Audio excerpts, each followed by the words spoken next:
Okay, perfect. Well, hello. Good afternoon, everybody. For those of you who are virtually or who haven't met me before, I'm Tatiana Hall. And as Mr. Davis shared, I am a good friend of Brooks and Davis. Yes, so this is the first of many encounters that we'll have. So I wanted to just get started with this scripture, okay? Y'all gonna see, working with me, y'all know what it's like. This is the family reunion that we have here. Y'all understand, right? So, by wisdom, a house is built, and through understanding, it's established. Through knowledge, its rooms are filled with beautiful and rare treasures. So that's Proverbs 24. That's a good word. Yeah, 24, 3 and 4. Right? And it makes a lot of sense because when you think about the importance of home ownership, what that means to be a homeowner, and what God says about it, right? It lets you know that what you're doing and your mission and your movement is way deeper than anything, right? So I'm gonna start with that because that's what leads me and that's where I go. Now the people on the screen, am I blocking y'all? Okay, perfect. All right, you can hit the next one. Perfect.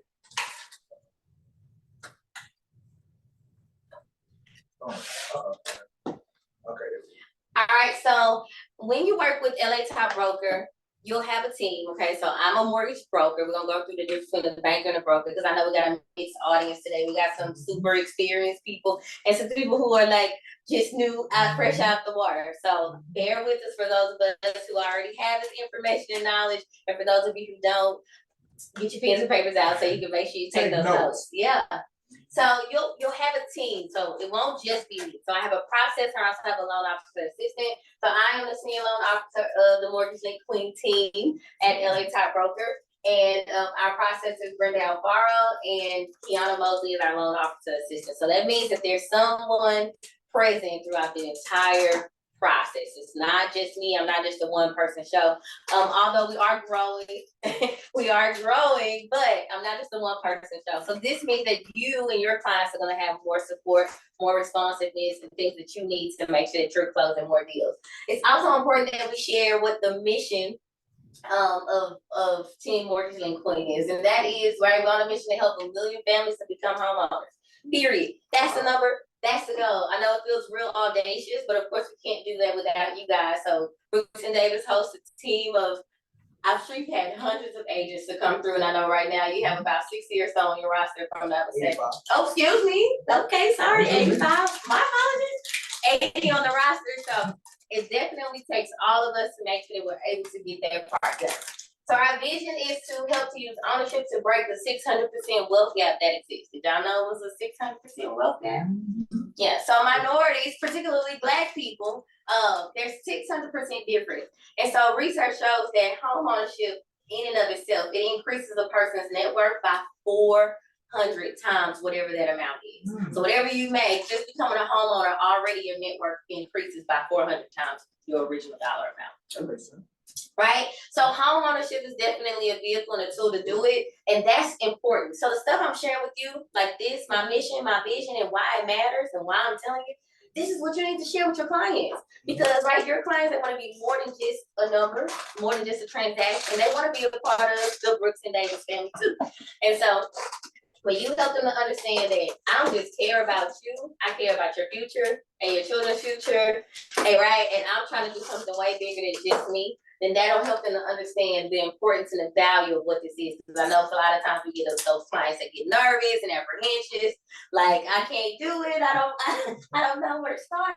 So that's one thing, right? So what our values are at Team Mortgage Link Queen is that we believe in education, trust, devotion, passion, and integrity. Those things are going to be like super important to us. I'm a former educator, public school system. I actually taught at my old high school. Okay, I did that on purpose. I live in a community that I grew up in. That is on purpose. My son goes to school with people that I know because that's how important, right, community and family is to me. So this thing again is bigger than just me, you, or any of us. It's all of us. Good. Yes. All right, so banker versus a broker. Again, I am a mortgage broker, full service brokerage. And so a banker can do some things, most definitely, but a broker can do all things. All right, a broker can do all things. So a banker, one of the biggest differences is that the banker is going to work for the lender. Okay, I work for you and I work for your clients. That's the number one thing. Who employs me? I am employed by you and your clients. All right. A banker, they're gonna get paid even if the deal doesn't close. They're gonna have a salary, a draw, or something of that nature that ensures that they're able to make their ends meet at the end of the month. Okay.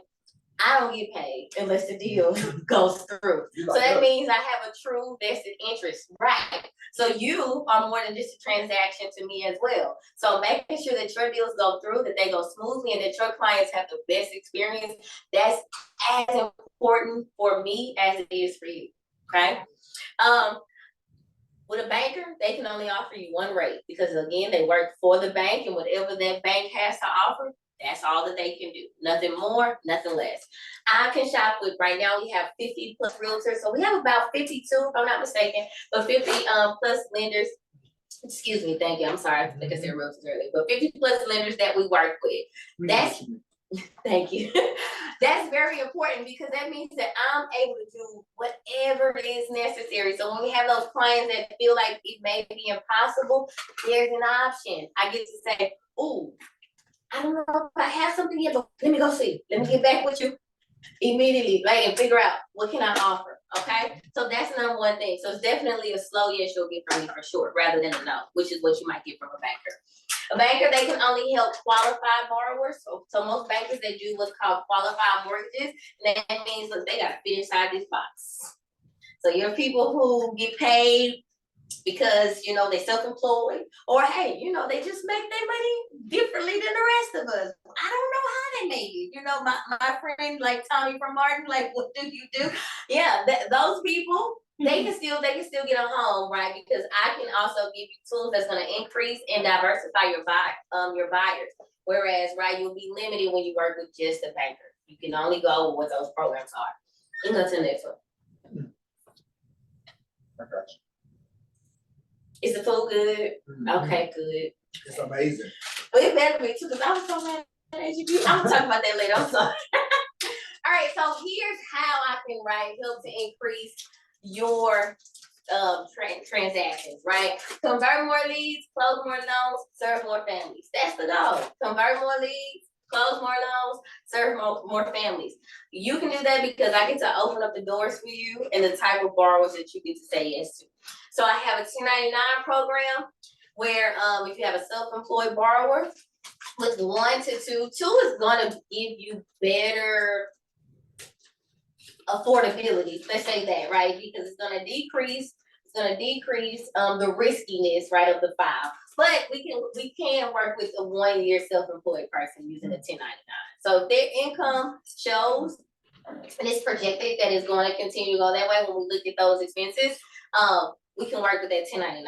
Okay, so 1099 only. Minimum FICO is a 640. Now the loan of value with that is going to be 90%. So when you do have those borrowers, and this part is important for you, we have those borrowers who may be a little bit more challenged than others. You do need to ask and become comfortable with asking questions about their finances, right? Because I have this program, and yes, you do too, because you have me, but we need to make sure that they qualify and that they kind of cash heavy enough to be able to actually utilize the program. Does that make sense? Yeah. Okay. So my goal is to make sure that you're super educated about the program so you can pass that on to your clients. And you can go up to $4 million is the max loan amount that 1099 program. So we have a VOE only program as well. So we have 2 options with that. Both of them, you're gonna look at least a 640 minimum score. Now I will tell you 620, we could go down with we use the FHA option, but the pricing is it's gonna suck. Man. So I don't even market it at 640. But if your client doesn't care, we can do it. Okay.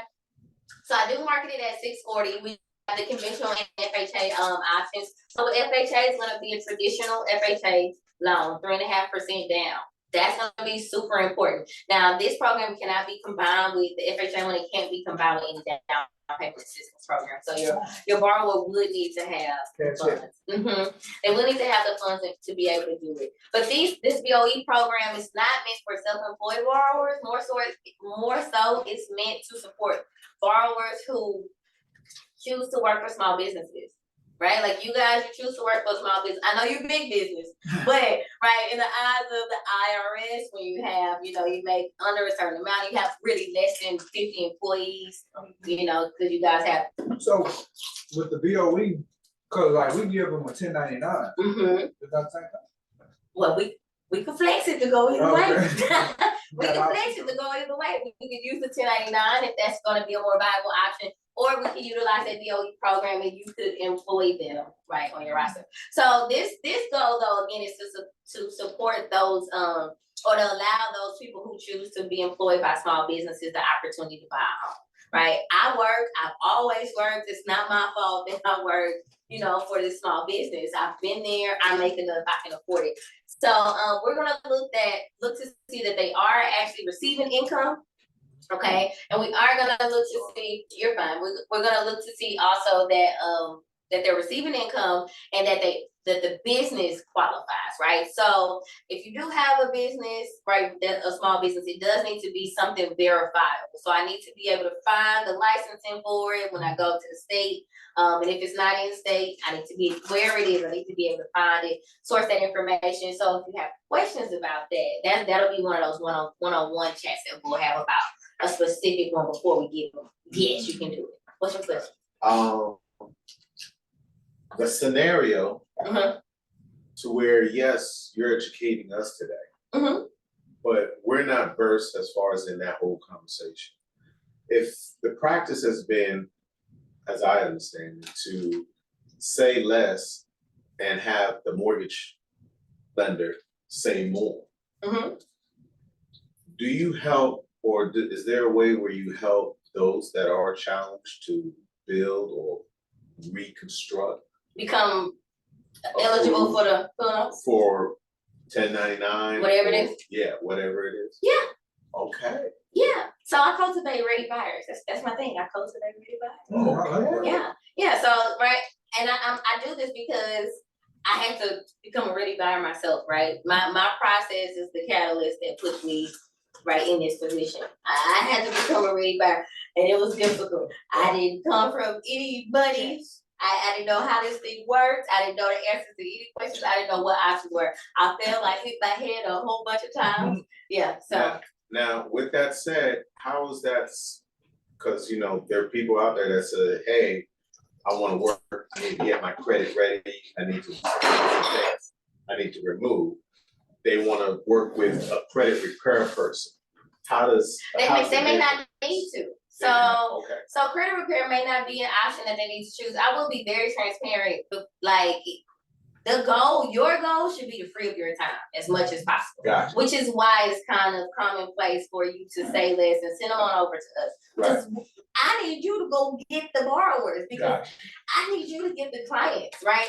I can make sure that they're qualified, and if they're not, then I can update you. So like my job is to free up your time. Gotcha. So that's number one. But number two, sometimes if a borrower says that, one, be leery. Because if they know already that they stand their credit expensive, it might be. But sometimes, a lot of times actually, it's not as bad as they think it might be. They think it's worse than right? Gotcha. It may be one thing that's bringing the credit down, but we would never know if I don't pull the credit. Gotcha. I would never advise for you to send a client to a credit specialist before you send them to the loan officer. Gotcha. I would never advise that. Gotcha. Because one, they may have wasted a whole bunch of money.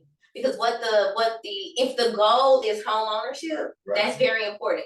Because what the credit specialist is going to see, I mean, they understand the goal for the most part, but their credit report doesn't look like mine. It doesn't have the same weight. So I can run things like a credit analysis, we call it a wayfinder or a pathfinder. I can run those sorts of things if it's necessary. But again, I'm also the expert in my industry, in my field. Now, I'm not a credit specialist, but I know what I'm looking for when I pull a credit report. Gotcha. Right? So it may be a simple fix. And you know what would need to be fixed or Yeah, adjust now it. if it's right now actually fixing it, that's when I would hand them off to the credit specialist so that they can, right, to give them the direction. Now I have the minimal tools that they need, like, cause if it's something where you could just send out these letters, boom, we can do that. But Okay, again, yeah. you know, I'm not licensed in that area, I understand. you know, so I would never advise. It's best to start the conversation with you. Always. And then you can direct and then come back and update us as the agents. Yeah. Always. Yeah. Yeah. So especially when I was like new in this industry, my broker would always say, "Did you pull credit?" Like I get to ask me all these scenarios because did you pull the credit? You asked me all this, but did you pull the credit? If you didn't pull the credit, then we don't need to That's just talk. what I was saying. Did you pull credit? Yeah. So and because that's the only thing that really tells us where we are. Okay. And so and I will tell you too, soft pulls are not gonna always soft pulls get you in trouble, man. Soft pulls get you in trouble. Yeah, listen. Like going to Credit Karma. Listen. No, but even I pulled when I was new. I did a soft pull. I told this pro, "Oh yes, she had cash. We were ready." I did the soft pull. I'm like, "Okay, perfect." I go, I pulled the credit. Yeah, Equifax was like, "Yeah, she's at a 750." Trent Junior was like, "No." Yeah, 579. And I'm like, what? So what? Like, hey, So soft pulls a waste of time. Well, not necessarily. They are a good. It also works in my favor, right? But I'm just saying you have to be mindful because it definitely bamboozled me that time, right? But for the most part, it is a good indicator because typically you won't see such huge disparity between the agencies, but there is a possibility. Right. So. Right, because so here's the thing that a lot of people they don't know is that it costs money for your creditors to report your credit. Mm-hmm. It costs them money. Put me on. Yeah. So if you're a small business and you didn't pay me, like you know, you got buy here, pay here places. Right. I'm only gonna report to this one bureau because it costs me money to report. I don't have money. I don't have a big budget for that. So I'm gonna report to one to meet my needs. And so that's where the disparity kind of comes from for the most part. Okay? For the most part. All right, so we also have bank statement loans as well. So you guys are probably very familiar with bank statement loans. Now I do have a bank statement program though. It may be a lot different from some that you have heard of. So this particular bank statement program, we can go from 3 to 24 months. So 3, 12, or 24. That 3, yeah, I like that 3. 3 months bank statement. Yeah. I get approved for a loan. Now definitely, you said that you are risky. So what should you expect? My interest rate gonna be high. My interest rate is gonna be a little steeper. I put more money down. And I might have to put a little bit more money down. Okay. But typically though, these bank statement programs are gonna be up to 90% LTV. So also you're gonna hear the term LTV when you're talking to a lender. These words are interchangeable with down payment assistance. You gotta do a little bit of math, just a little bit, not a lot. So if I say 90% LTV, what's that person's down payment? What you think? 10%. How we get to that number? Subtract 100. Yeah. Yep, there you go. Okay, so I use the term LTV. You guys, excuse me, I don't know why I'm so tongue twisted today, but you guys use the term right down payment. That's what your borrower's gonna understand. So when you see LTV, just know what that means, right? Do a little, just a little tiny bit of math. You know that? You just talk about it. Are there any questions from anyone online? Then unmute yourself.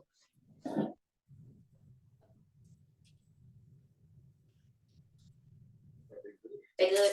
All right. So we also have this other program that I do like to highlight. Now, this program is called an asset utilization loan. Now, this one is really cool because when you have those really cash, like I could really buy the house cash if I wanted to, borrowers. I could really buy the house cash if I wanted to, but who wants to spend all their money on this one purchase? Nobody. Even Oprah got a mortgage. Right, exactly. So, but Oprah would qualify for what we call an asset utilization loan. And so what that is that, of course, they do need to have a minimum 640 FICO. Now, they would have to put down 20%, right, 80% LTV, but we would qualify them based on their assets, and we would divide it by the terms of the loan. So either 60, 84, or up to 360, which is 30 years. So you ain't got that no Oh, that phone? That's my phone. I'm Yeah, sorry. I just wanted to make sure it wasn't picking up any volume. Oh. No, you fine, you fine. So they ain't gonna have no job. Come on. Technically, no. Technically, no. We're gonna just look at their assets, and if they have enough to qualify it, we're gonna qualify them based on what they currently have, and then have the ability to sustain. Now, of course, we are gonna pull credit, so that does matter. How do you verify their ability to sustain assets? How does that work? Like say I got $50 million in the bank. Well, you're gonna give me a good number of bank statements. So I'm gonna look at your assets over time. So if you just got, inheritance yesterday, then we might need to look at a different option. But if you held on to this money, for 3, 6, right, for a nice period of time. Years? 3, 6 years? No, I'm not going to say years, 12 months. 12 months. Yeah. So if you held on to it for a nice period of time, then we're able to see 6 to 12 months. Okay, then we'll be able to see. That makes sense? Okay.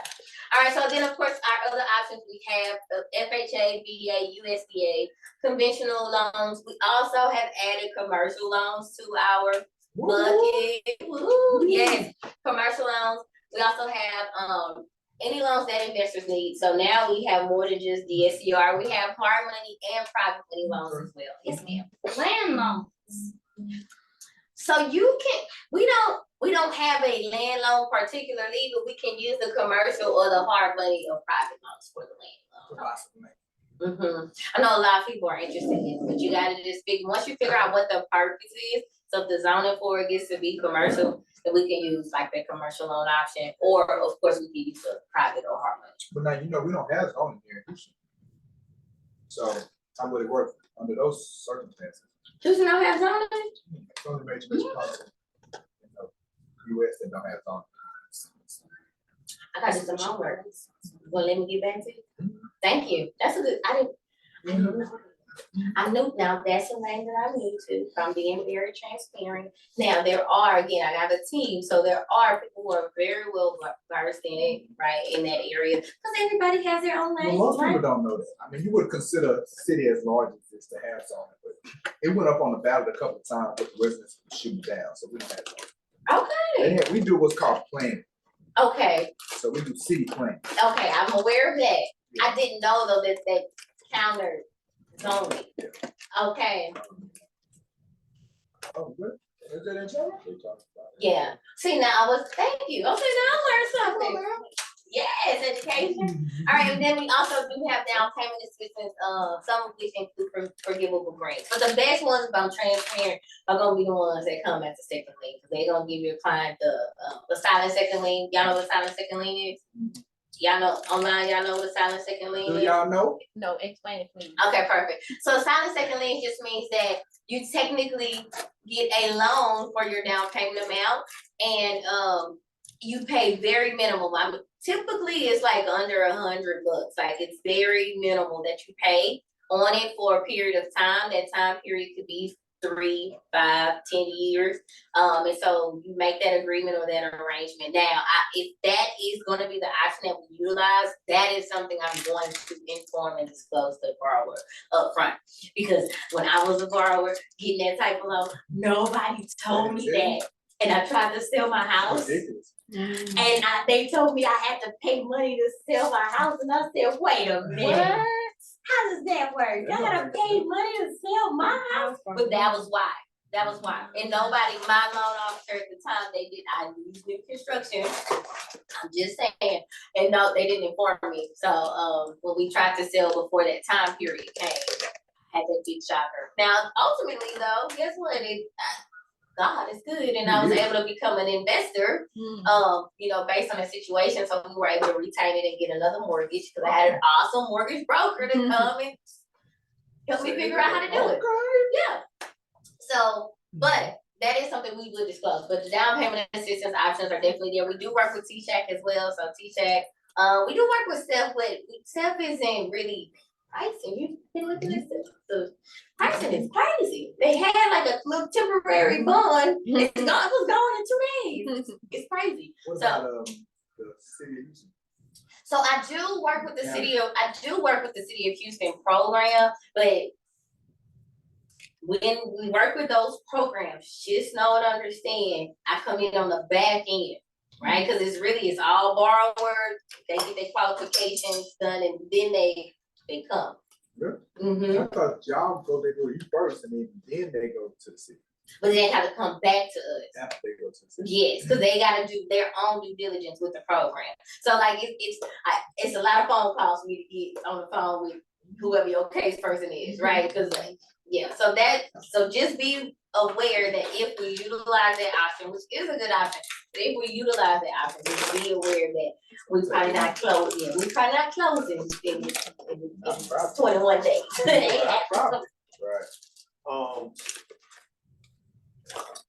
With that kind of program, is there a scenario where the cost benefit is not something that would be a detractor for us as even agents? With the down payment assistance program? Is there a program out there? Yeah, like the down assistance. I don't think I understand when you say a detractor for you as an agent. Help me understand what you mean. I understand we want to help and get people in the homes, but is that too much time to get to that, you know what I'm saying? Like you talk about the phone call where like even, you know, what is the payout on that? Like helping people. Yeah, so here's the thing, listen, this is my advice to every agent that I ever encounter. These are tools that I equip you with to utilize. Mm-hmm. They are not tools that I would market. I would, if someone called me and they needed it, I'd say, oh yeah, I got the perfect thing for you. But I would not openly go say, hey, down payment assistance programs over here, because that's gonna be the clientele that I'm gonna receive. Right. If you want it, just be prepared that it is gonna be longer closing times. There's gonna be, because it's an extra person you're adding into the mix. And as a mortgage broker, I will be transparent. So as a broker, I already have other parts. So you have the lender, you have me, you have the title agent, you got the sales agent, both your sides, so buy and sell side. And then you have with the lender, it goes to another department, the closer, the funder. So it's a whole bunch of people already in it. So just adding somebody else. Success rate in those programs? Now here's the thing, I will tell you this, and this is why my preference, if I'm transparent, I like the lenders that I work with that just they have their own down payment assistance programs. So they allow they have different less overlays, that they allow different things. Now again, typically it does come with that silent second lien, but the payment is minimally impacted, minimally impacted.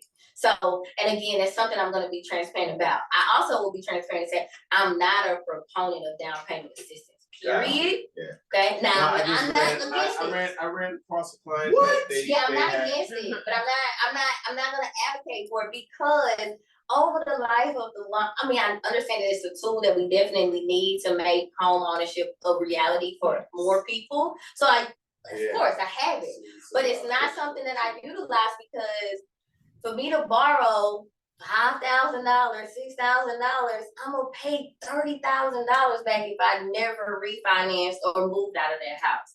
And that's not worth it to me. I would rather have just figured out how to save or come up with that initial down payment.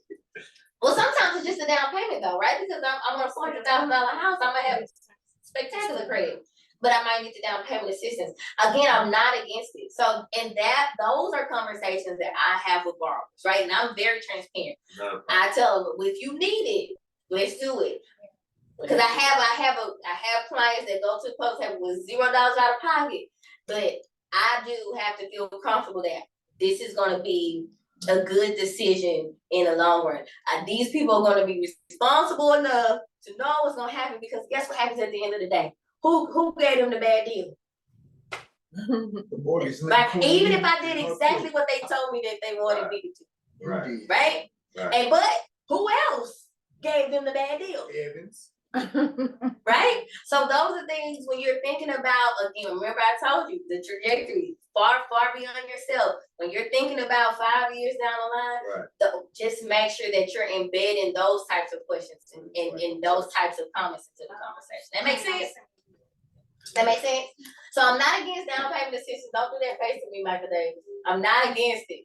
I'm about to send the word out. Girl. I want to kind of understand something. Then when you say on the other end they'll be paying the $30,000, what is it? Because they're getting help up front, and then on the back end, it's So just take coming nothing back. free. Right. So typically now there are a few options that are like grants. So like the city program, City of Houston, and the county program, those are really great options. They give you up to 5%, and they don't impact your interest rate at all. Like those are grants. That's an amazing program. But you don't have to pay. Sometimes T-Shack will have, or Self may have grants available. Okay, if it's a grant, that's great because a grant means I don't have to pay it back. Right. But for the most part, even if I don't have to pay it back, I still pay for it because my interest rate is impacted. So a lot of times with grants, even with Seth and T-Shack, it's a grant, but my interest rate is still higher. So that more money that I'm paying in interest, which interest, they want their interest up front. That's why it takes you about 15 years on a 30-year to hit that, just if you put down a minimum.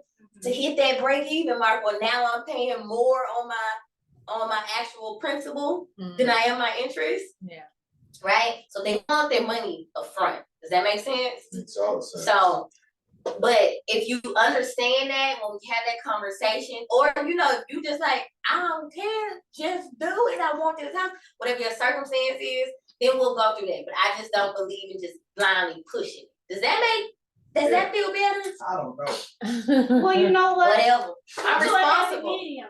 You have when you get to a certain point in your career, you can say, hey, I'm gonna set aside this much for my benevolence. So I'll work with those more, all them programs, and just a few of them a year. Now, as a new agent, if I'm very honest, I would say no to nothing.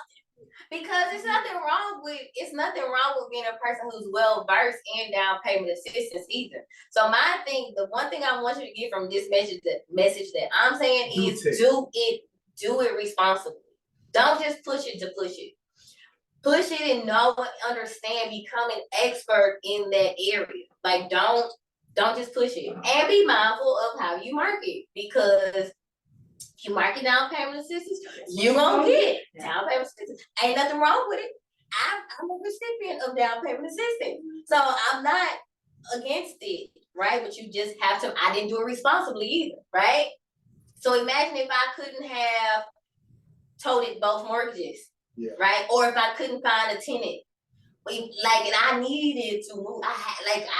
Life was like, you gotta move. What would have been the case for me then? Right? So just those are the things I just want to make sure that you're thinking about. Yeah, and then you do have some people, they just don't want to put $15,000. And there's nothing wrong with that. Yeah. It's nothing wrong with that. As long as you just push it responsibly. That's all I'm saying. Cause look, I ain't gonna Say it. Say it, girl. Say it. What's it? Okay, yeah, I'm very familiar with my city. All right, so I'm around the way girl, as they call it. So long story short, I'm like, look, this is like being a drug pusher. You could either be the doctor or the street pharmacist. You want to be the doctor or the actual real licensed pharmacist. You don't want to be street pharmacist. Right. I'm just saying, because the street pharmacist got consequences and repercussions. So you want to treat down payment assistance in that same manner. Gotcha. Okay. Thank you. All right, but remember, I got the tools you need to convert more leads, close more loans, and serve more families. Okay. Cultivate what? Ready, buyers? Next one. All right, so this is just a little bit about the different loan programs. So another thing I like to do for all my realtor partners is to support you in understanding, and you can always call me too about anything, guys. But to support you in understanding, like, how do I speed up my qualifying calls? Like, how do I really understand after talking to this person for 15, 20, or 30 minutes, if I can actually help them? Is this a lead that I need to chase, or is this a lead that I need to let go? Okay. And so we're gonna kind of go through the different programs. FHA, we're super familiar about. FHA is my specialty. I love FHA. I love it. But aren't you paying more for that loan? What you mean? Just If I in got mortgage somebody at the credit insurance? score, In mortgage insurance? Yeah, I mean, but you're only putting down 3.5% and you get to take it on to the end. What's the difference?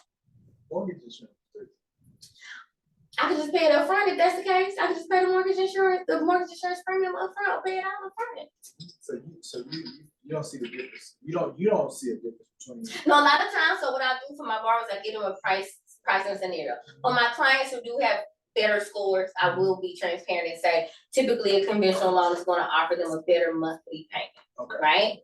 However, I still love FHA loans because, listen, it's just, this program was created to do exactly what we just talked about with down payment assistance, to make home ownership a reality for more people.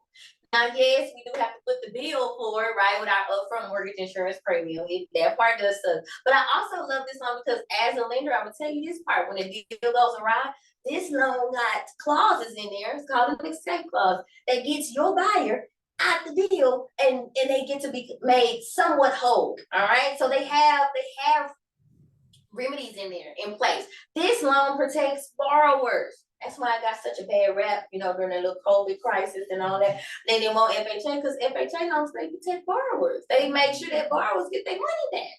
Yeah. I love FHA loans. Yes, the appraisal is gonna be a little bit more tougher, but guess what? Your house is you're gonna know you got a sure thing. Right? So those are the things that I like about it. I think that they are very great for first-time home buyers. I really do. And I think that they are just a great option. And I do enough to be an expert in that area. I love FHA loans. I do. So loan limits, they have also increased. So $472,000. Okay, don't get the $30 at the end. But for a single family home, that's good for this area, right? Y'all can find some nice houses in that. And that's the loan limit. So it means the house price could be slightly higher because that's the loan amount.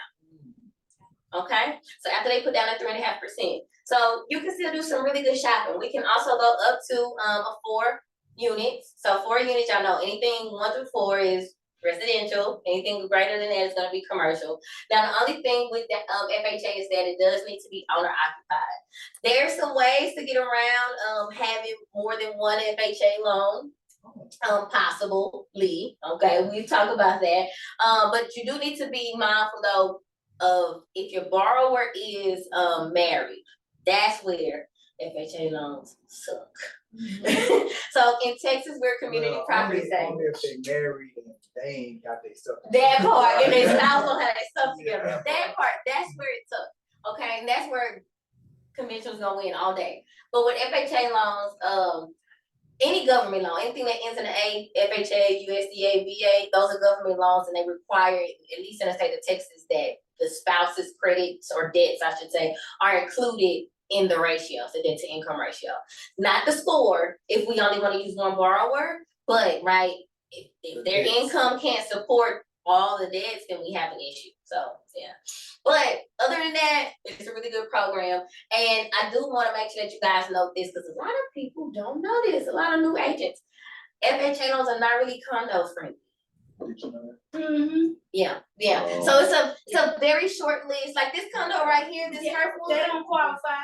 They used to, which is the craziest thing. They stuff expired. Yeah, They it is. never re-up. There you go. Yeah. And so, but it's because the FHA they have very rigorous requirements. You know what I'm saying? So people just like, man, that's just, I'm not gonna keep doing this. I'm gonna just Rent the rest of their life. it's a conventional. No, like the condo. So conventional gonna ask me every time to qualify me based on that. So there are options for us to do what's called an FHA spot approval. Like if your borrower just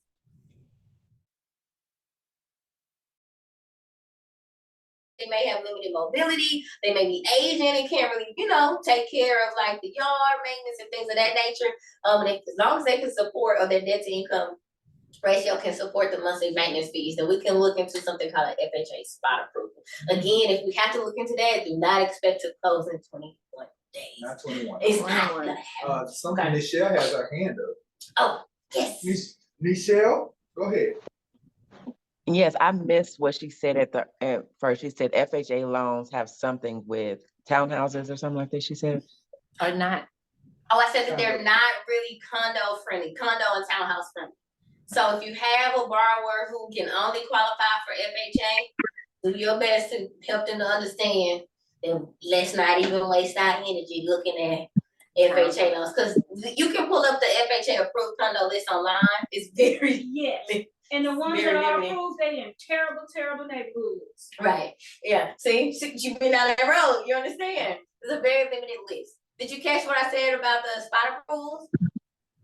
No, I missed that too. You said what again about that?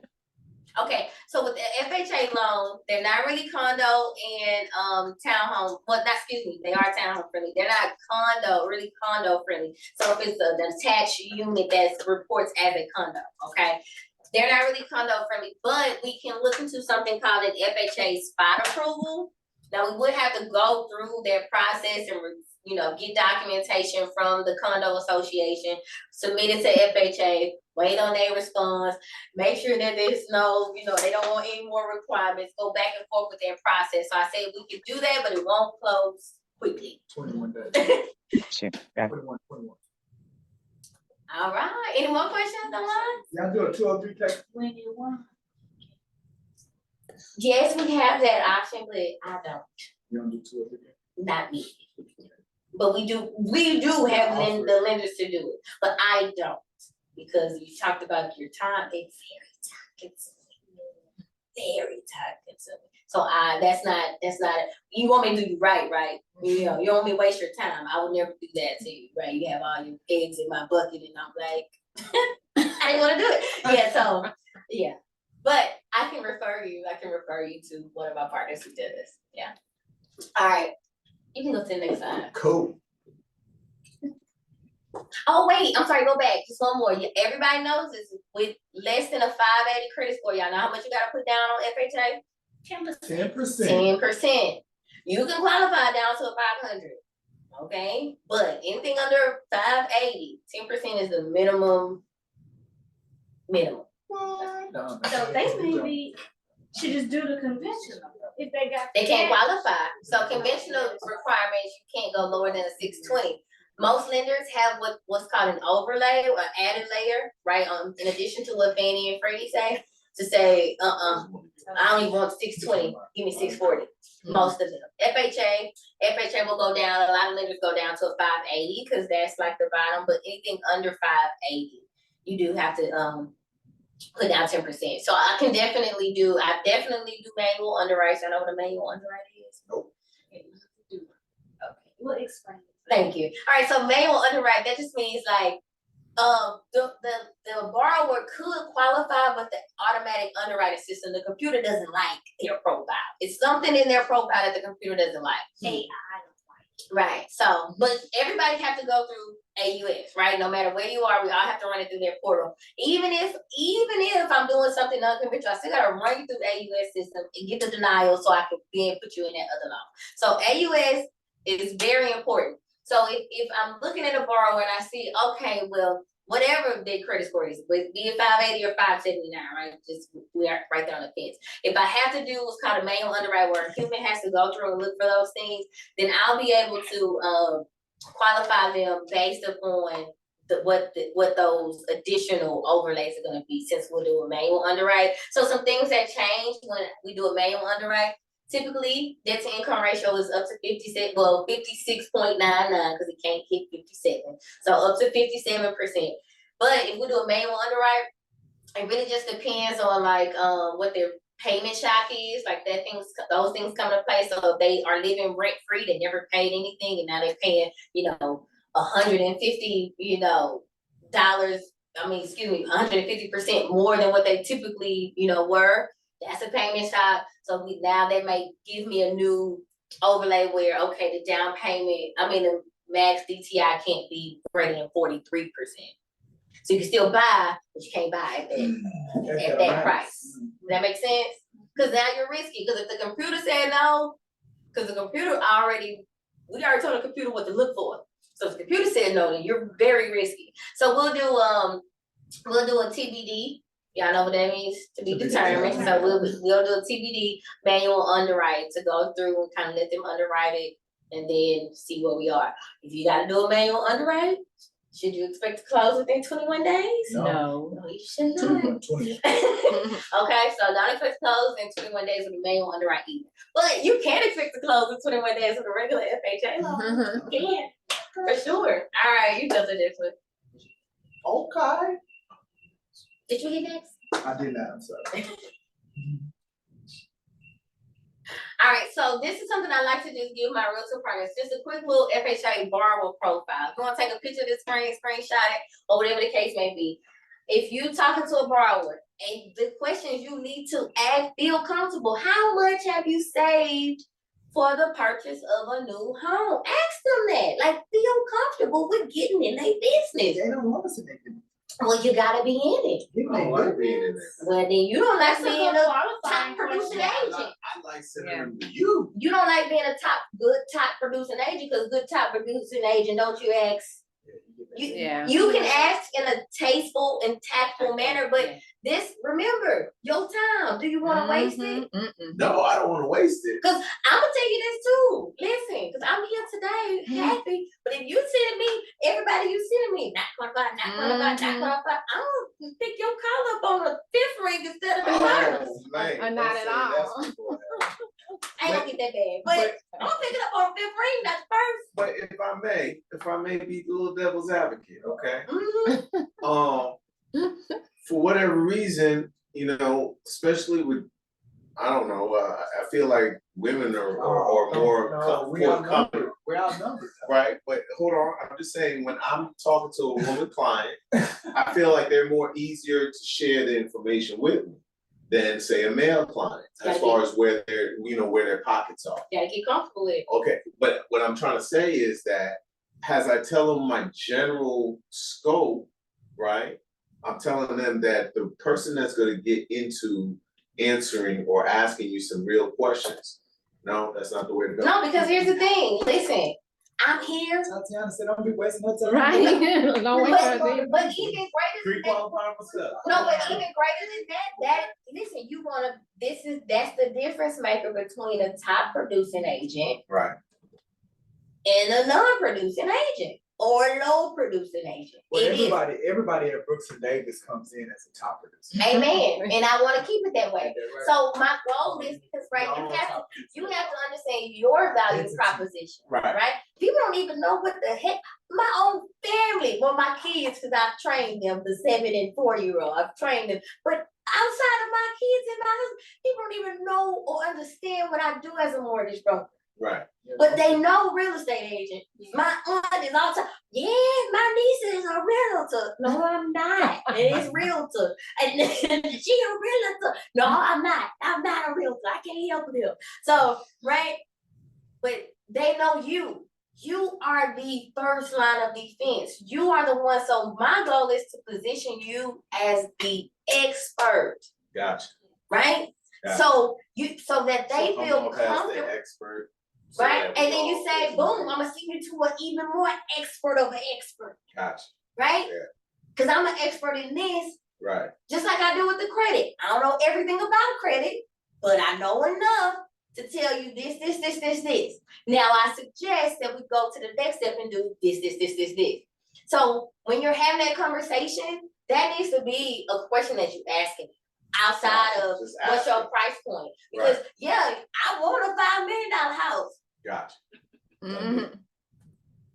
Okay, so how much have you saved for this purchase? That's a fair question. That is fair. You ain't saying how much money you got. Mhm. I might ask him like that, but I might not. But right, that's a fair question. How much have you saved, or how much were you expecting to put towards this purchase? Right. I wasn't expecting to put nothing. I want to use down payment assistance. This is your opportunity to educate them. Well, you are aware that there are some other fees, so you might need to have a little bit of money. Then you start talking to me, because now, right, I understand a mindset. They saying that they weren't expecting to put anything down. Yeah. Got it. But if we took down payment assistance off the table, if it just wasn't possible, what would you say you could put towards the transaction? Got it. I just overcame that objection. You see what I'm saying? Got it. All right. So If they say that they have, minimal assets, I don't really have much say, and not much say in all sincerity, if they say 5,000, 5,000 is good too. I'm gonna make sure that I preach that. Because when I get there, well, they got 5,000 in the bank, yes, we closing, right? But when they say 5,000, as far as the transaction goes, if they say that amount, start thinking FHA. Because that means, yes, we can get in there, they got enough to cover their deposit, they can pay their appraisal, right? Yeah. And if we get them down payments, that's where I want your mind to start going when you're asking these questions. Does that make sense? That makes perfect sense, but now that 5,000 is the down payment on what kind of loan? FHA. No, I mean, the dollar amount, like the. Well, 3.5% is the down payment amount for FHA. But when I say $5,000, right, in my head, right, y'all remember the loan amount, the loan max loan limit? Yeah, that's It's what. 470. So if they got 5,000, they got enough to cover their earnest money deposit. That's the Gotcha. question that's important to That's you what I was because gonna pick up. shit, if I'm gonna put this, excuse me, I'ma I'm just be sorry. like, hey, If you I'm got- gonna put this contract out, do you got the earnest money Right, to put exactly, down if we yeah. get it? Are you talking about now? Can we do it next week? No. That's right. So you see, Yeah. you see why that type of qualifying question Yeah, matters. yeah. Yeah, you gotta know up front. That's why that type of qualifying question matters. You gotta position yourself to become You gonna learn, happens. and you gonna learn You gonna today. get them people so hurt. You keep it in. They gonna Say like, I hey, got 5,000 last week. hey, can we put the offer in next week? No, I That's just not cannot imagine Oh that. my gosh, See? And so also too, if you ask them about your credit, hey, so did you ever check your credit? Yeah, I use Credit Karma. Oh, okay. It's nothing, but listen.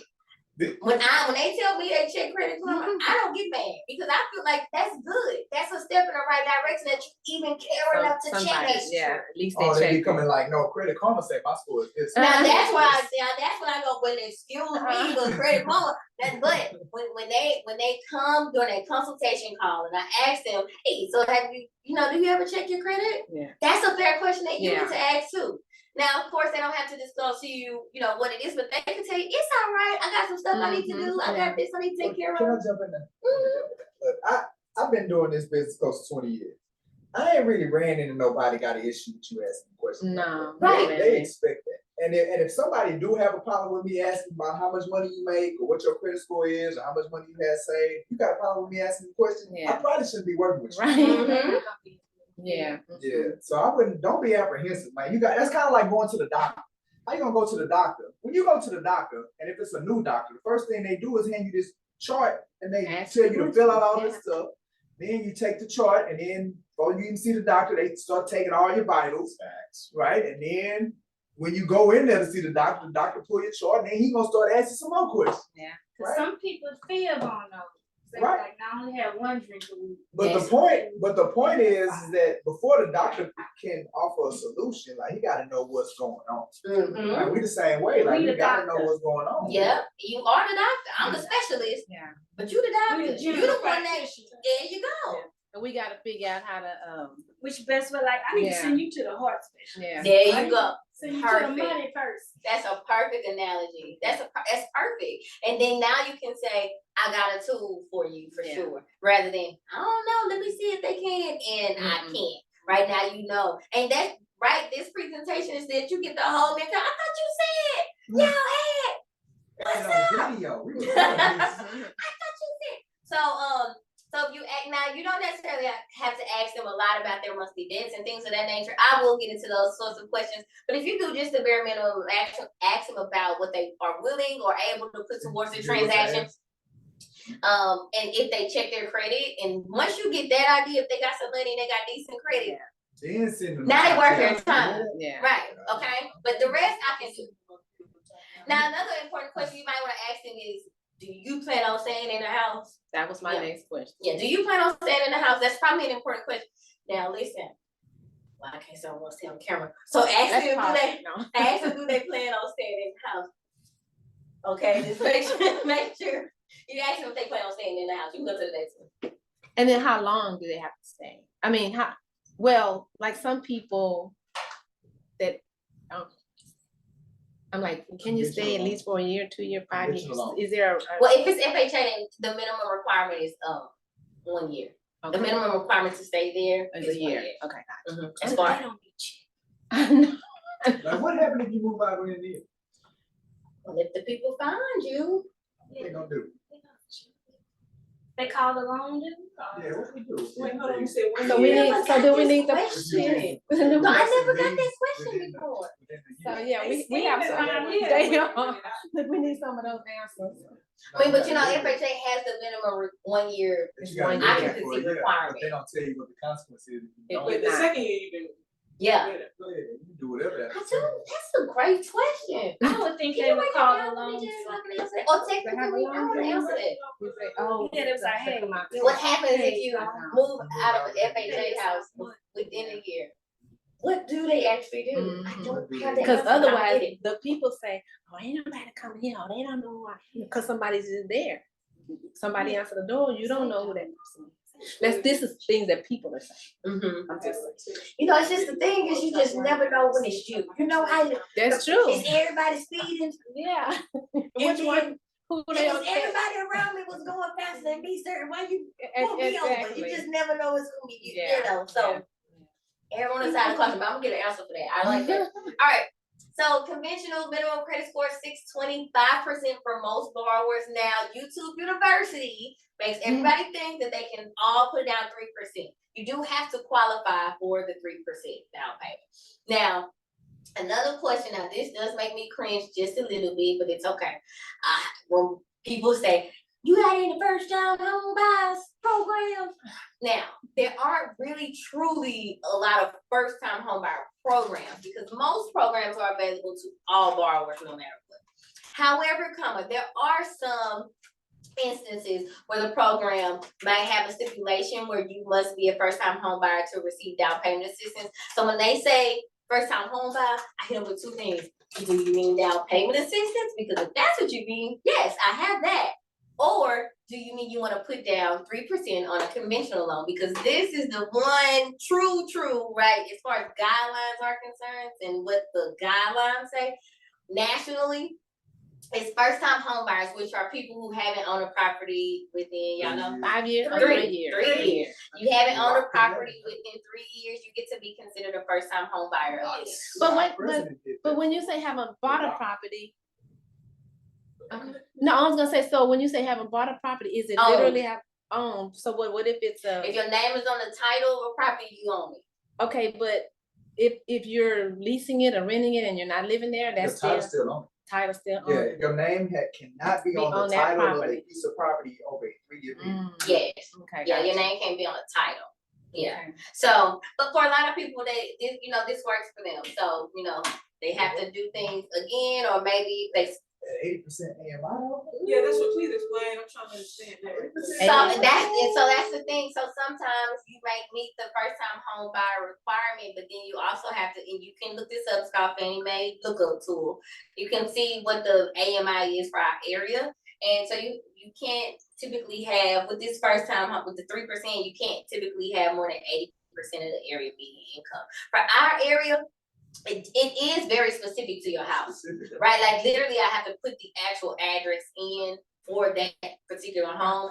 But typically in the Houston area, 80% of AMI is about, it's like it's a weird number, like it's 7,000. Well, you can't have more than. Right. So a lot of people do qualify, but a lot of people don't. Okay? So a lot of people do qualify, but a lot of people don't. So just keep that in mind. But a lot of people don't. Yes, 50-50. Pick a side. Yep, so but look at the loan limits there, right? So this is important. So sometimes to a borrower, they might have the credit that qualifies them for a conventional loan, right? They got great credit, but maybe they don't make a lot of money. I've run into these type of clients a lot, which is what made me love FHA. Because yes, you got great credit, I could get you a good rate, but 50% is the max debt to income ratio. So if you have student loans, car notes take people out, okay? But if you have student loans, car notes, or any other bills, then now I'm limited to what I can do. Now we also, I got a debt to income side, so we can go to the next one. So with this one too, you can go to the next one, but with conventional, it is important to know that there is an option to qualify with 1 year self-employment as well.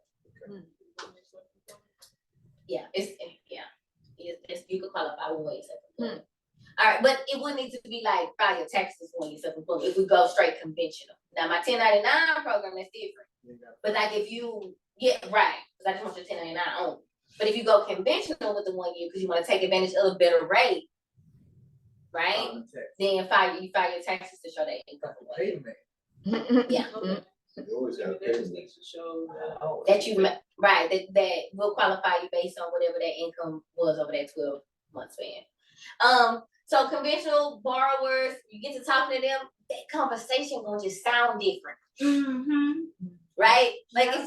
they're gonna say, oh yeah, I'm on my FICO. Oh, okay. Yeah, I saved 10. Oh, okay. Yeah, and so you already know this is good. Yeah, I don't have a car note though. I just got my student loans, but they deferred. They're gonna say, that's when you can talk to them. Now, the good thing too with them, with the conventional borrower, it could be owner occupied or it could be investment property, either way. So you're good regardless. All right. So that's very important. 1 to 4 units as well.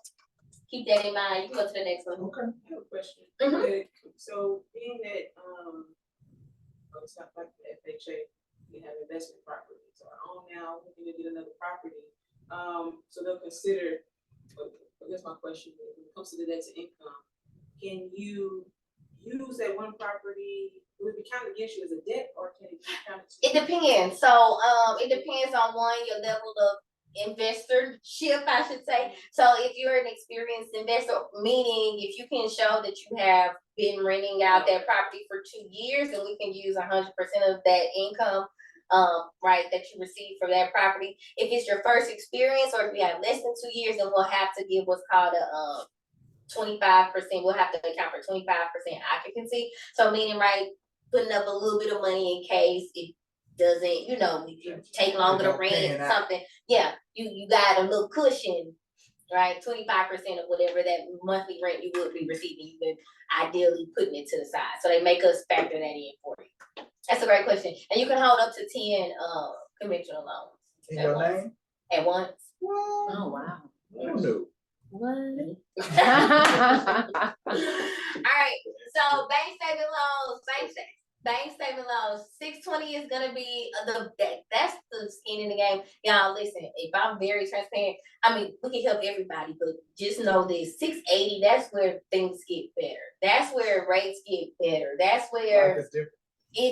seriously, that's the That's a sweet different spot. zip That's code. where that's where more programs become available. 680. Okay, but 620 we can do it. Pricing becomes better because you get to be in a different bucket now. Okay, so you get better pricing. We can count up to 50% for most bank statement loans. So up to 50% of your debt could go towards that, and we can use personal or business bank statements as well. I do have a lender that lets us commingle them, but I still advise against commingling. Commingling just means one bank statement for everything, but we can do it. Okay. All right, bank statement profile, when they start saying, I work for myself, immediately let your mind start going there. I work for myself. I haven't filed my taxes, hear something like that, start thinking bank statement. You definitely need to ask them, well, how much were you planning to put towards this purchase? They need to understand that they're gonna have to put down a minimum of 10%, but they also have closing costs. They have closing costs, and most bank statement programs are gonna require what's called reserves.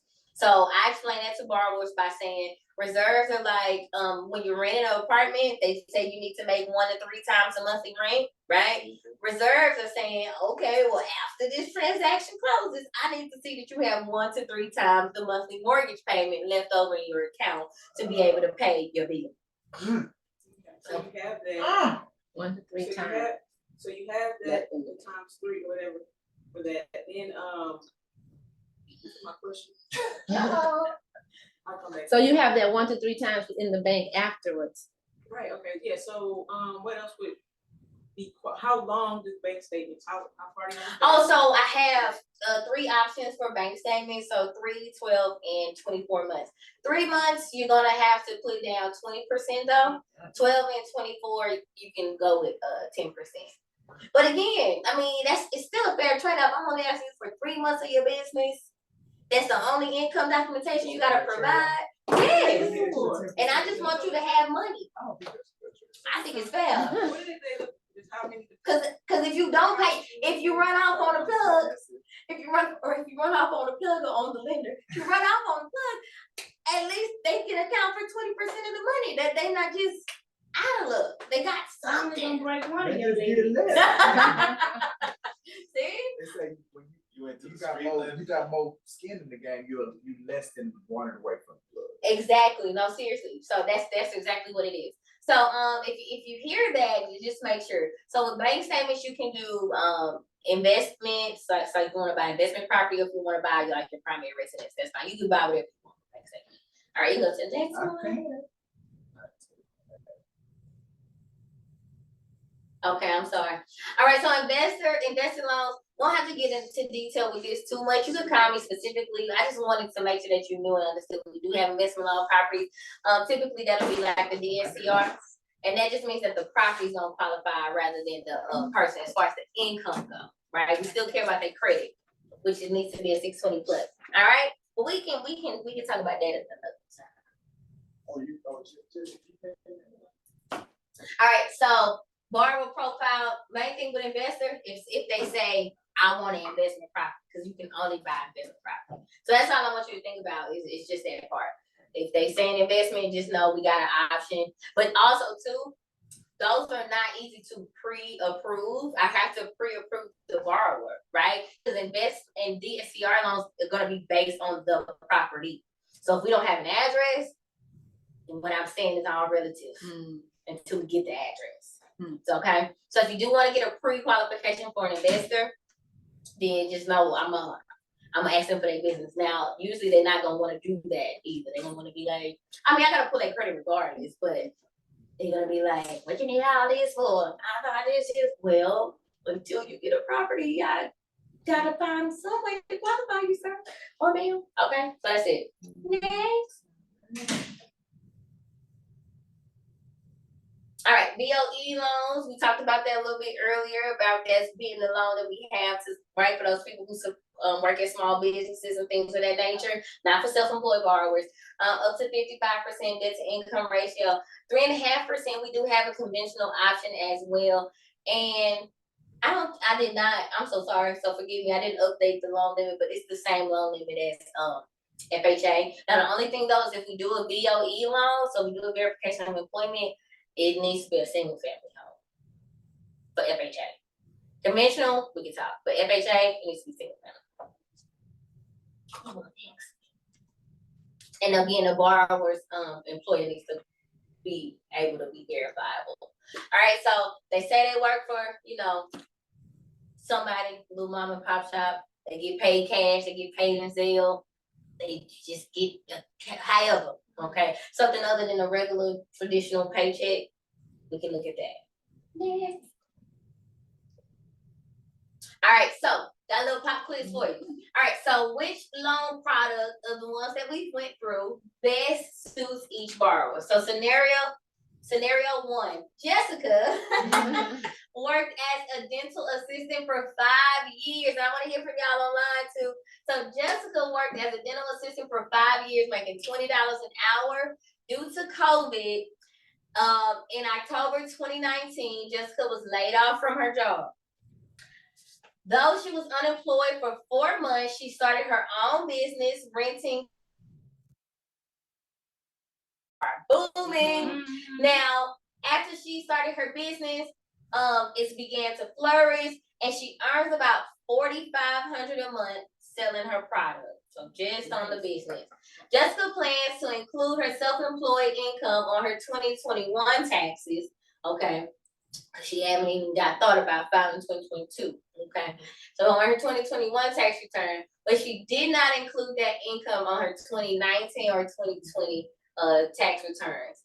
Jessica has about $15,000 in her savings account, which loan should we qualify Jessica for?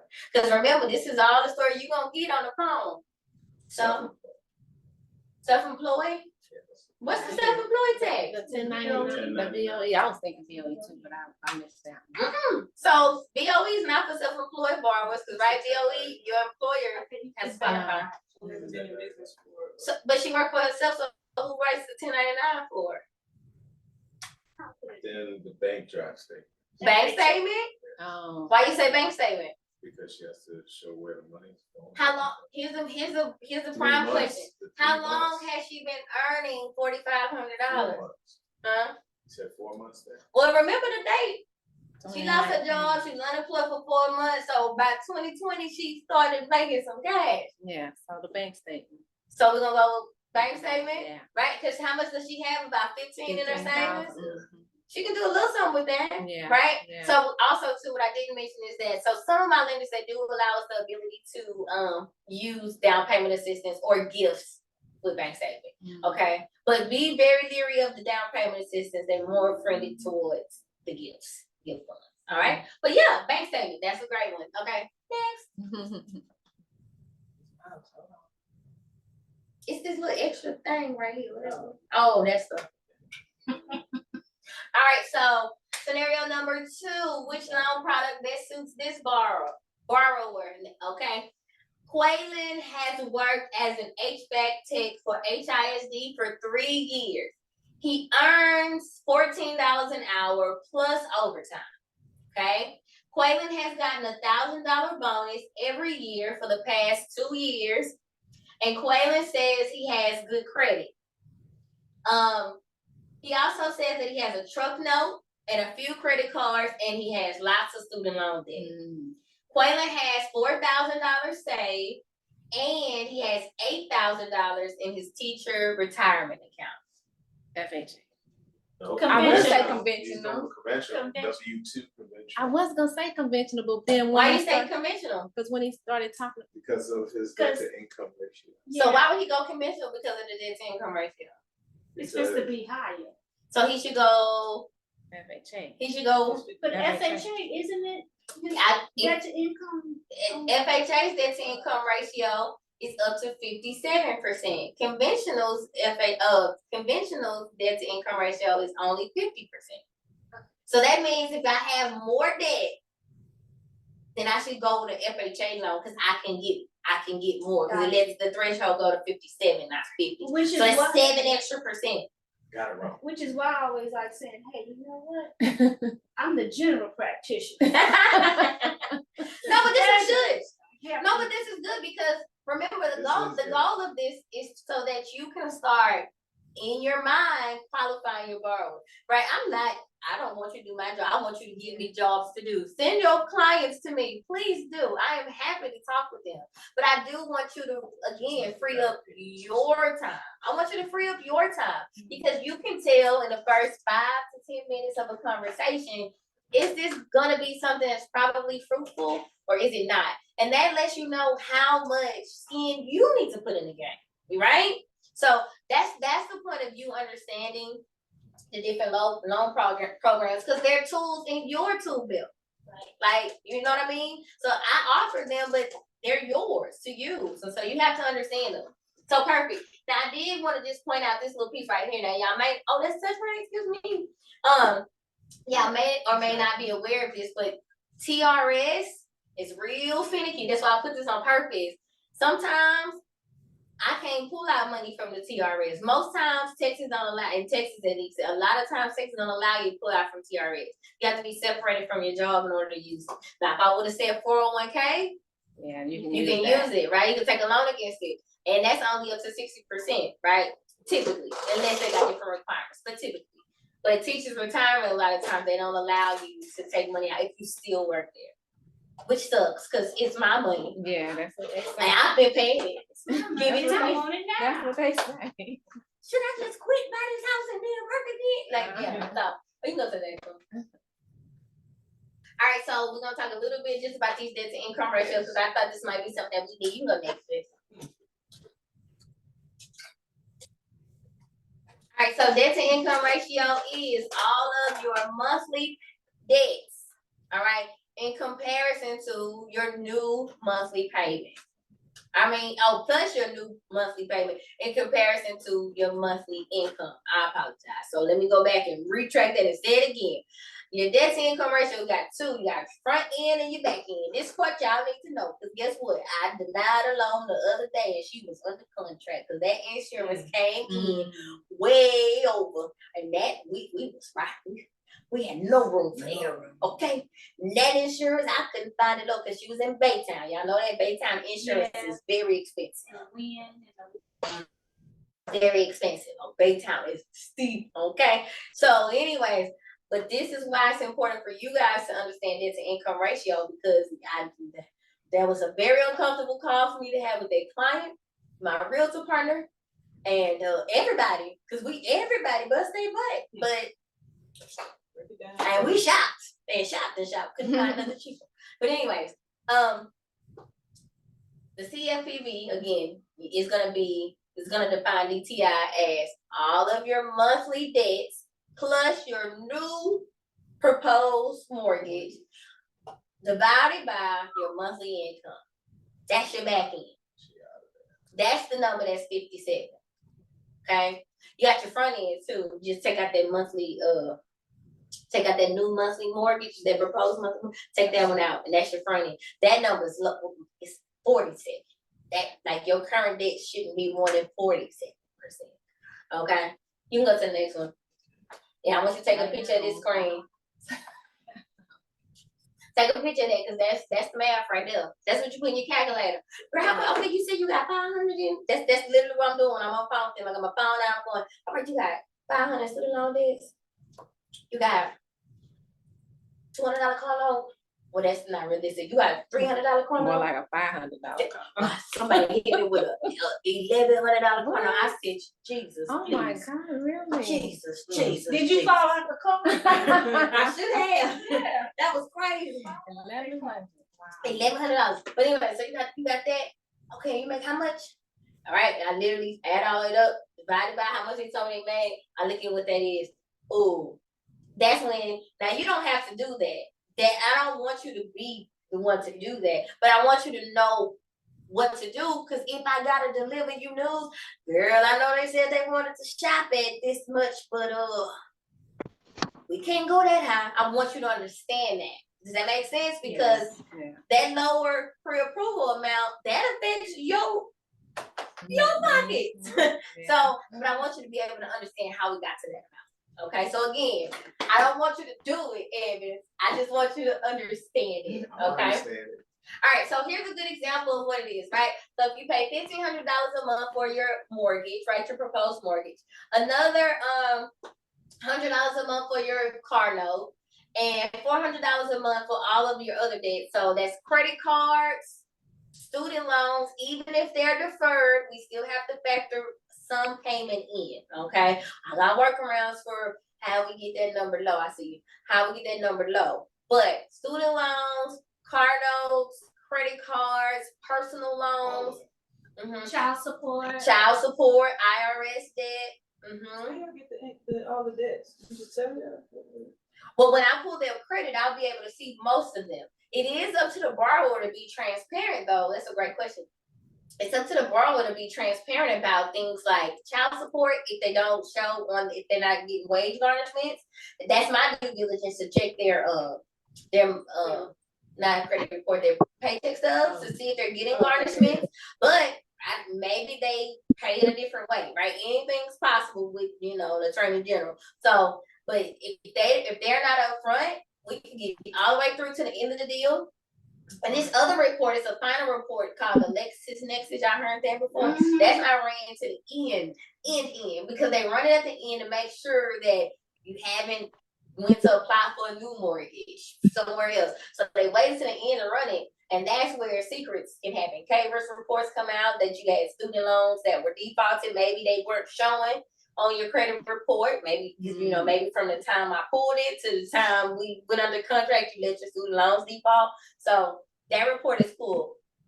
So that's very important that we make sure you pay attention to that. They'll even find out if you were fired from your job. yes. Well, but there's a question online, Michelle. Yes, you said that the debt to income ratio needs to be 40% and less, or? So the total, so when we look at the new monthly mortgage payment, that's the one that matters the most. That's the one that kills deals the most, right? That's where the insurance come in and shucks. That number is 56.99. I rounded up to 57, but it cannot hit 57%. Okay.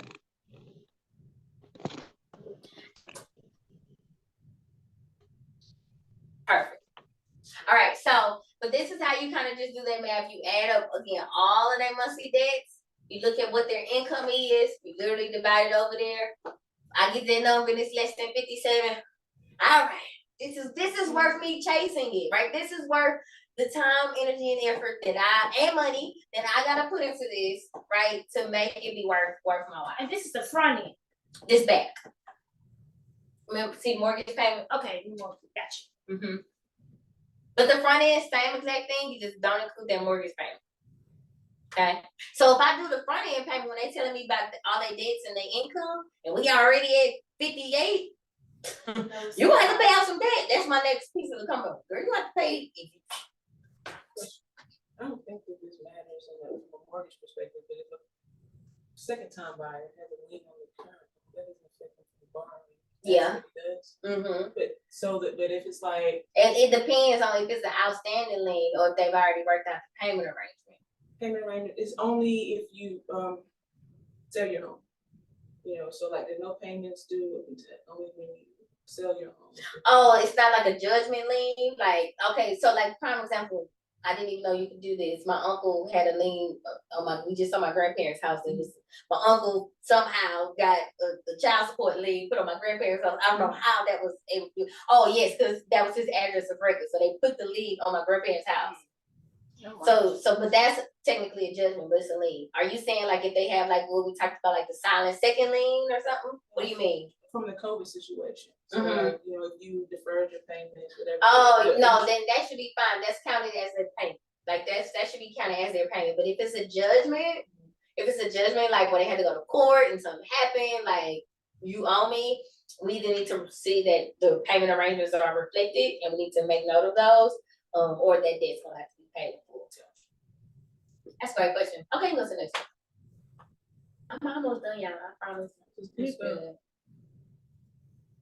All right. Yeah.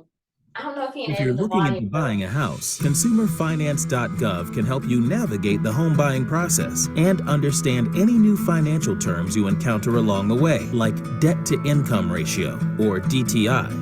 So why does a debt to income ratio matter? Your DTI is all of your monthly debt obligations divided by your gross monthly income, which is the amount of money you earn before taxes and before any deductions are taken out. This percentage is one way lenders measure your ability to manage payments you make on money you've borrowed. It may affect how much a lender will loan to you, the interest it will charge, and what you feel comfortable spending on monthly mortgage payments as part of an overall budget. Different loan products have different DTI limits and lending criteria, and the same is true for different lenders. So it's important to look at all of your mortgage options and talk to multiple lenders to choose the loan that's right for you. Consumerfinance.gov is your go-to resource for clear answers to hundreds of financial questions. To learn more about buying a house and choosing a mortgage, check out consumerfinance.gov/buyingahouse. Oh my God, we're gonna call down. We're gonna be done. Okay, the last thing that's gonna matter to you, and that these I talked about DTI and appraisals at the end because these are things that kill deals, and I need y'all to understand that part. This rule, Lord Jesus, I can't stand it. I hate that because like what I told you, I don't get paid till what be closing. So yeah, we get all the way through to the end, so I feel your pain. All right. So the appraisal is going to be an unbiased professional opinion about the home's value. And for a purchase, the appraisal is used to determine if what we put on the contract is accurate or not. And then, of course, we do an appraisal too if we refinance the property as well. But the appraisal is going to ensure that the lender is not going to lend out more money than the home is currently valued at. That is very important and that is why I like FHA loans, because if it does not appraise at that value and you guys cannot meet an agreement, you don't even have to negotiate. Deals off. My client get their money back. Done. Bye. See you later. Right? So that's the beautiful thing. And that's really good for the borrower because they pay for the appraisal up front. So if I am gonna pay for it and the deal doesn't go through, at least I get to get my earnest money back, right? Mm-hmm. So yeah. You can go to the next one. And then, so reconsideration of value. I just wanted to touch on this because this is something that, especially when I'm working with new agents, they never really have to go through this process. And so I get mixed reviews, but I just want to make sure that we all understand like this. So the appraisal report comes back to say that, right, the house is not appraised at the value, and typically it's going to be the seller side that's going to have to do what's called a reconsideration of value, right? Because legally, you're not even supposed to contact the appraiser, right? Because we can't give them any undue influence. However, it's to everybody's advantage that we all work to get this reconsideration of value done, because yes, it might help your borrower if we get the amount lower, but it helps all of us if we just get this contract done the way we planned, right? So, you could take the opportunity to assist in those endeavors, or, you decide if you want to, no, I'm gonna work it out this way. So, it's really up to you. It doesn't really hurt anything for you to help. But just know that only one reconsideration of value can be permitted per appraisal report. And the option does exist where you can get a second appraisal. Now, this is the beautiful part with working with me as a broker. If we get a second appraisal, it'll be to your advantage because I can move you to a different lender. If you got a second, I got you. If you got a second appraisal, but with like a direct lender, they're gonna go with the lower value regardless, even if you got another one. So, but right with a broker, that ain't work. Let's go to the next people. Okay, so we can start over. Client owns a home, wants to purchase a condo. They have an FHA already. The condo is what? Well, condos, FHA, is it condo friendly? It's not. All right. So they can go over to. You can get $5,000. Well, not $5,000. You can have up to 10 commission loans. You can have FHA and commission at the same time. Gotcha. All right. Yeah, that's a great question. Just making sure I'm saying it right. No, it's a great question. Okay, so I think I got maybe one or two more slides. But in that respect, though, conventional and all that, that means they're employed, right? Typically, yes. Conventional is gonna be more so for my regular, you've been working here, wherever you've been working, get a W-2, filing your taxes. W-2, filing no taxes. Schedule C. If you do, you're not really making money or losing it. Got it. Okay.